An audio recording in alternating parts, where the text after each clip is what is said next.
Hello and welcome to Boost Your Superpowers using Pixton in the World Language Classroom.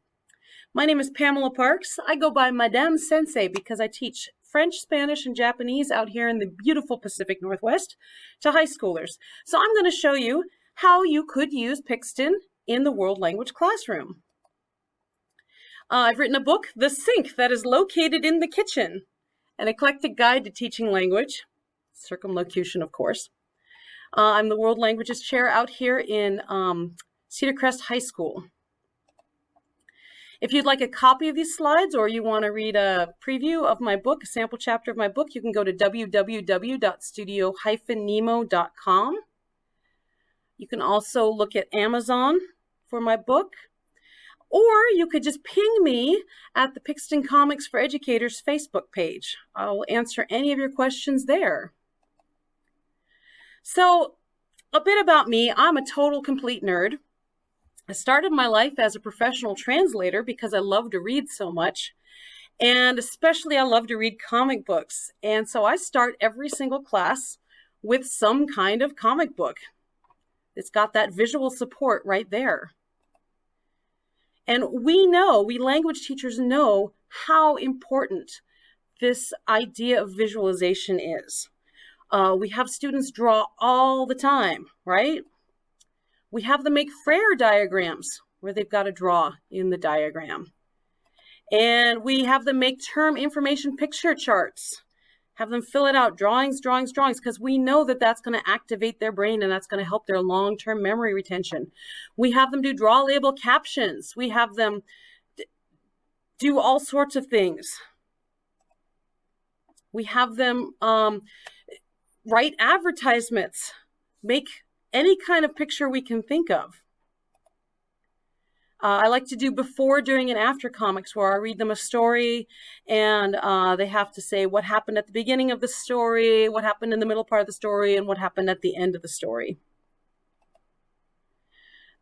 Another thing I like to do, since we're reading comics all the time, is I'll give them a scene from some comic that we're reading and I'll take out the words, and then I'll have them write whatever the heck they want there. I love doing that. If I know that my student likes fan fiction, oh my gosh, I capitalize on that. I jump on it immediately, and we'll do whatever we can with whatever drawings they want to make. And so about 4 years ago, our school went one-to-one. Fortunately for us, this was right before the pandemic. We went one-to-one with computers, and I thought, okay, well, now I've got a computer in every student's hands. What sort of ways can I leverage that? What can I do with the computer? And I'd heard that some of my colleagues in the English language arts classes were doing a storyboarding program with their students, and I wondered, could I do that with mine? So I talked to my professional learning leaders about it, and they said, let's go to Pixton. And they showed me Pixton is so easy to set up and so easy to add classes, and more importantly, on my end, easy for my students to get in. So the very first thing I started doing was I'd make these little interviews with my students where I'd ask them questions and I'd have them answer. Now there's a lot of fourth wall breaking that I found that I had to do to get them set up to say, hey, this is where the circumflex is located on your keyboard. This is how you greet someone in Japanese. You got to point to your nose, not to me, Tarzan. So whenever I do any fourth wall breaking, you'll see I have no panel in the back. And then I ask my questions, and the students have to make their own comic answering my questions. Okay, so here's an example of my very first Japanese one with my class where I've got to explain how to bow and telling them to do something like that. With my French students and my Spanish students, I have to explain where certain diacritical marks are located on the keyboard. However, after my students really get into the swing of things, I can leave out the fourth wall breaking and I can just give them a comic that just asks them questions, and then they make their own comic answering me. I kind of give them free rein. They can easily put me into their comic, so they can talk to me. They can put their classmates into the comic very easily. But, you know, for the most part, I want them to be creative. I want them to be using the language how they want. So I don't really care what they do as long as they're using the language. This is a good one. This is a socially distanced conversation. This student decided he was going to interview himself.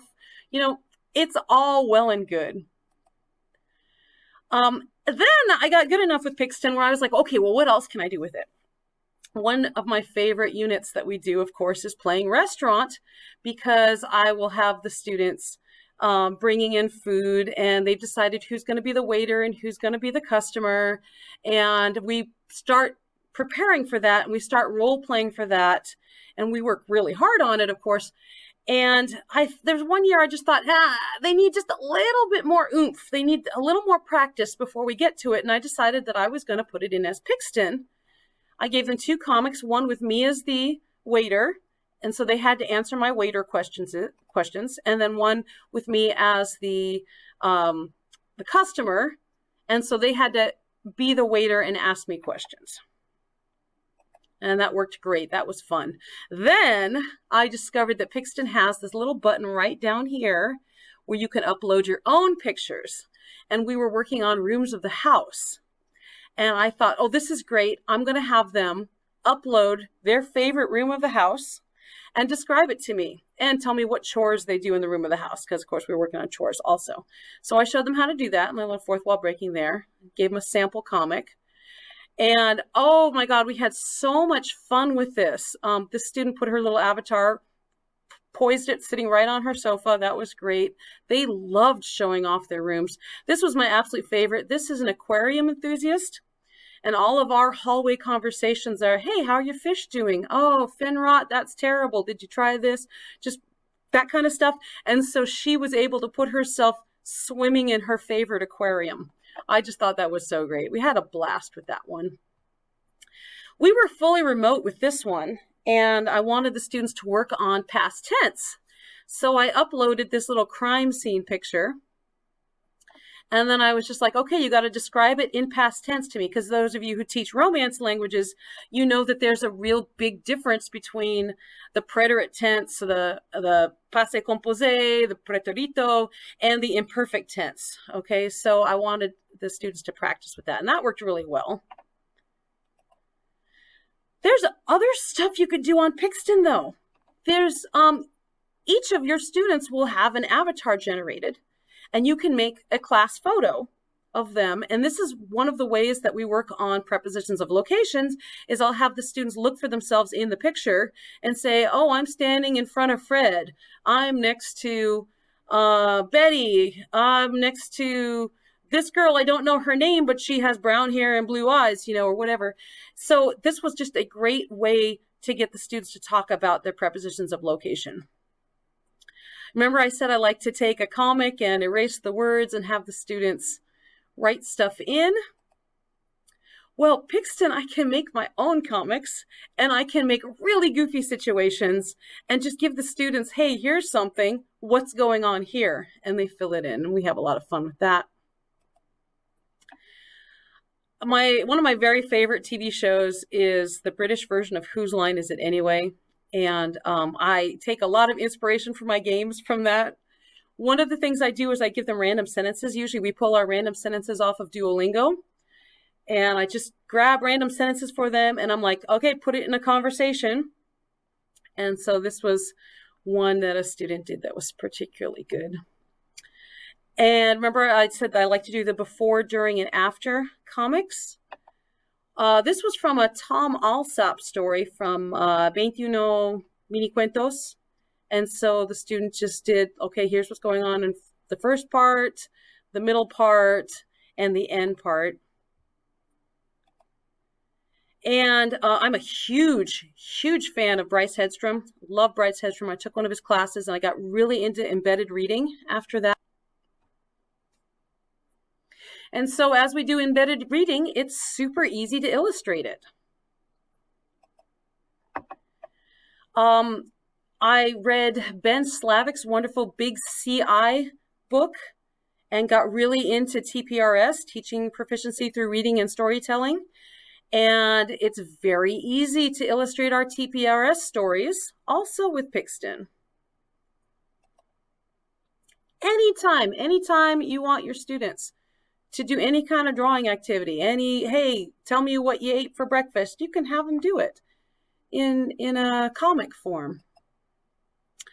Another thing I like to do is about once a month, I'll have the students answer 3 questions that I had someone show me a Firefly Learning Conference from 2015 with Dr. James Nottingham. And he said that to master any skill, you need to ask yourself 3 questions. What's your goal? How much progress have you made? And what are your next steps? And I really took this to heart. And so about once a month, I'll have my students pick a little goal, a very attainable goal. I'll have them describe their progress, usually like with 4 graphic equalizer bars. We've got our reading, our listening, our speaking, and our writing. How are they doing up to this point? And then what are your next steps?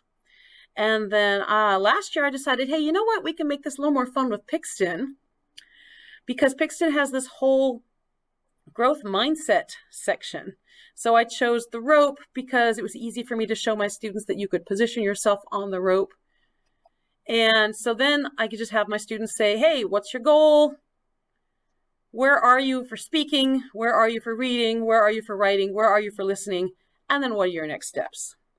And that adds a bit more fun to that. There's lots of printables on Pixton. You can make classroom posters. So, you know, just the basic things. How do you say this? Put my monthly tongue twister up with a poster. I had my secretary laminate Guess Who boards. I just printed up the classroom roster, and now we can play Guess Who with the students in class. Hey, do you have brown hair? No? Okay. And then I have all these bingo chips, of course. So I just have the students cover it with bingo chips. I tried having my secretary laminate it, and then we used markers to just mark off on it, but then it just left too much color. So I think the bingo chips work better. Because you can dress up your students in any kind of avatar, we've got all these different themes. You can pull them out anytime you need a bell ringer activity, or you just got some moments to kill or something, or you want to set up some stations in the room and have your students describe each other. These are just some of the themes you can have your students set up. And this is like a beach theme. Here's your Wild West. Here's your future, dystopian future, superheroes, space, and of course the one that all the students want, the graduation one. They want to visualize themselves graduating. So sometimes I make the avatars for the students, and I make them really big because any of you who've used Flipgrid know that some students don't want to see their face on camera. Just for some reason, they're uncomfortable with that, and they'll tape over the camera, or they'll use filters or something. They're fine with puppets, though. So you can print these up and glue a popsicle stick to it, and the students somehow, they're okay with having their little puppets bounce around and talk. And that's all well and good. Anytime you want to like have them film themselves. Exit tickets. If you need an exit ticket, you can print up these student cards. They got the name right there. You can print them and put them on their desk and have, you know, whatever phrase you want them to be working on. One year I had a lot of Post-it notes, and I had read this in probably Dylan Williams' book, Embedded Formative Assessment. I had them write something out on Post-it notes, and then they came up to the board and they put them all over the board. And we have a very, very big environmental activist club at school, and they got so mad. They said, this is such a waste of resources. Why are we doing this? Somehow, when I do this with this, I print the exit tickets, I print it like this with the student cards and cut them out, and then have the student write on it and then come tape it up to the board. Somehow they're just fine with that. They're great with that. And so that's the way we do that part now. You can make little postage stamps. I made mine, I laminated them, and I made them into magnets that they put around the room as they get Duolingo XP. They put them on different boards for that. But, you know, if you have a letter writing, you want to teach old-fashioned letter writing, you can use these as stamps. That's completely fine. This was a very similar idea from someone on the Pixton Comics for Educators Facebook page. Kathy Hallam-Kibsey had this great idea. You see, she did yellow belt, orange belt, and white belt, and so she moves her students up through those levels. Great idea. And here's another great idea from the Pixton Comics for Educators site. This is Rachel Kent. She had her students print avatars, and then include a fact about Puerto Rico. And this was just such a pretty door decoration that she did for Hispanic Heritage Month. And she says, today's students print their avatars and include a fact about Puerto Rico. I thought that was just such a beautiful idea, and it looked really cool too. So now I'm going to invite you to play around. It is super easy to get started on Pixton. Just go www.pixton.com. You can sign in with your Google sign-in. You can use your Facebook sign-in. You can use your Microsoft sign-in, whatever your school is doing. Again, if you want a copy of the slides or read a sample chapter of my book, go to studionemo.com or just ping me on the Facebook page. I'm very happy to answer any of your questions. Have fun playing around. We're going to have a Q&A webinar with me very soon. So have fun with this. Before I sign off completely and leave you to your playing, let me just show you a little bit of Pixton. So we're a Microsoft district, so I'm going to sign in with Microsoft, and it's super easy.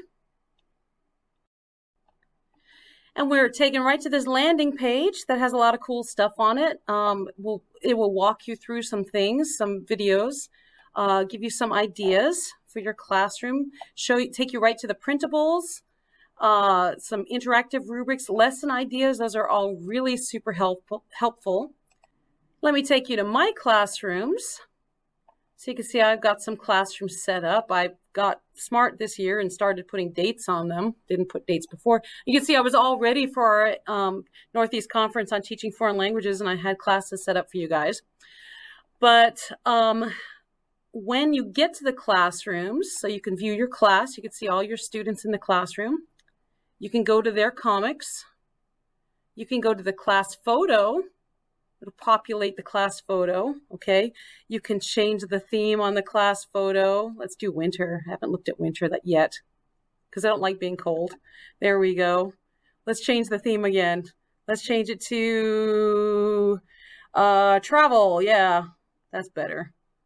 Okay, so you can change the theme, super easy. You can get to the printables. You can look at your student comics. They're all laid out. I'll show you what that looks like. So I can click on their comics and see what they're doing. Let me show you my comics though, because that's really what you want to see, is how to set this up for you as a teacher. So these are all the tons and tons and tons and tons and tons of comics I have made, each one with a different theme that the students have to answer or create and everything. And creating a new comic is super easy. There's the new comic right there. You can create it so easily, and then you can change the name later if you decide to. But when things load, you'll see you can choose a background, and you can search if you don't know what you're looking for. I don't know, jungle. Okay, it'll filter it for you. So okay, let's do this one. All right, and then characters. You can populate with some characters that are predetermined if you'd like. If you're like, oh, well, okay, I need a judge. Sure, I'm going to put a judge in there. All right, but maybe you don't want the judge, or maybe you want to change his outfit or his colors of his clothes or whatever. You can go to my class. This is what my students love to do. Oh, I want to put Abby in there. And who else do I want to put talking to the judge? We're going to add another character. Oh, yeah, I'm going to put myself. Hold on, let me go to add a character, my class, that's where. And I am in with my students.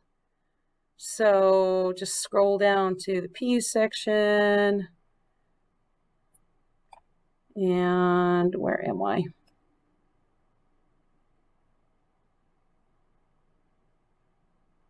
You can see all my students. There I am. I'm right here. There. So now I'm talking to them. We're having a big conversation. I can change the focus. I can make everything up close if I wanted. We can be, we're all having a big conversation to the camera right there. I can add words to whatever characters that I want. I can choose the characters that are talking. Okay, yeah, that sounds good. It's me talking. To change the character, I just click up here. Oh, I don't like that I'm not happy. So I'm going to be talking first of all. So, and I want to be talking and happy. I'll just select those two things. There we go. That looks good. They look like they don't trust me quite so much. Oh, you know what? I think I should be singing Stop in the Name of Love to them. Yeah, sure. That looks good. No, I'm walking toward them like a zombie. Okay. So your students will have fun playing with this. They'll be able to figure it out faster than you will. Here, I'm going to like go off the screen. Let them play around.